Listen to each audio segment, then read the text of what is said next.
Let's bring in former Obama campaign advisor, Ameshia Cross, who will be with me at the DNC next week. So we'll get the benefit of her contacts and tea, and a former top communications aide to the Trump 2020 campaign, Erin Perrine. Erin, first question.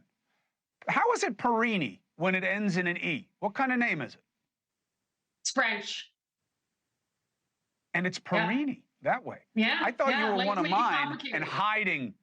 I thought you were one of me and hiding in phonetics. All right, Erin, it's good to have you both. So, no, not at all. It's great to have you. Ameshia, where's Michelle Obama?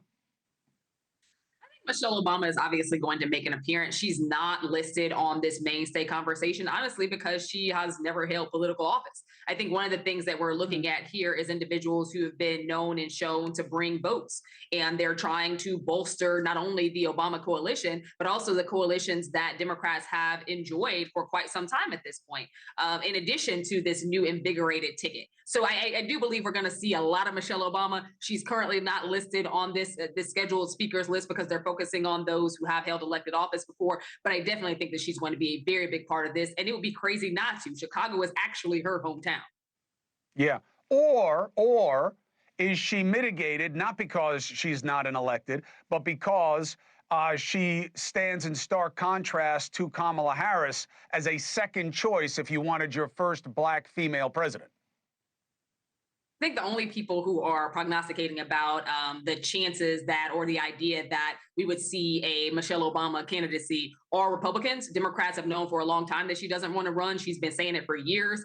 She's made jokes about it. Her kids don't even want to run. They want to stay as far away from public office as possible. They want to do the work on the campaign trail for those who are running and to invigorate the Democratic ticket, get people excited about this process. But running is not in her future, and she's made that painstakingly clear. She's going to do what's necessary to get those votes out, but there is no indication that she will ever consider running for public office. I just mean in terms of the optics. But Erin, let me come to you on this. Obama and Bill Clinton, I won't include Hillary Clinton in the analysis, I think that charisma, star power beats Dana White, Hulk Hogan, and Kid Rock, even though they're not celebrities. But what is your concern as a Republican about what you don't want to see the Democrats pull off in this convention? One of the biggest things that Republicans are going to be watching for to see if Kamala can or cannot pull it off is really this kind of biographical phase.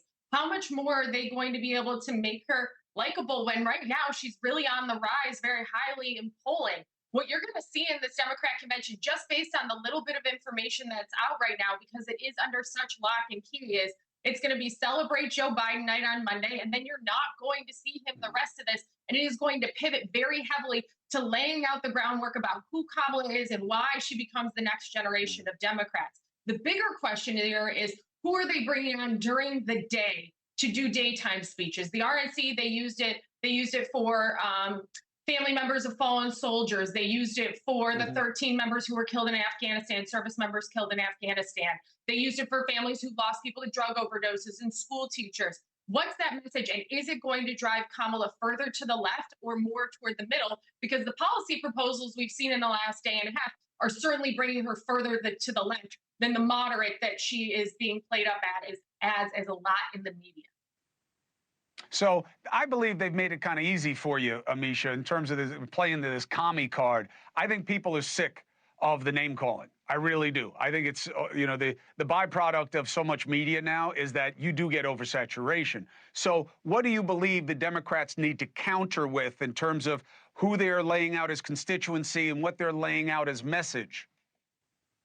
Well, I think they're doing that. And what Kamala Harris outlined today in terms of her policy priorities, a lot of that was driven by where America happens to be right now. We know that the overwhelming majority of folks who want to purchase a home cannot. We know what that market looks like for individuals, in addition to grocery bills and what it looks like to, not be able to afford to buy the back to school items that you need and pay your electric bill at the same time. And it's been a summer that's been really hot. So that those utility bills are extremely high for many people. However, I think that for Kamala Harris, it is that biographical story because she does have to introduce herself to voters. In addition to that, it is leaning in on this demographic that I think is going to really matter in this electoral cycle the 54% of American voters that are women. Hey, thanks for watching. Go to joinnn.com to find NewsNation on your screen. And don't forget, click the red subscribe button below to get more of NewsNation's fact-driven, unbiased coverage.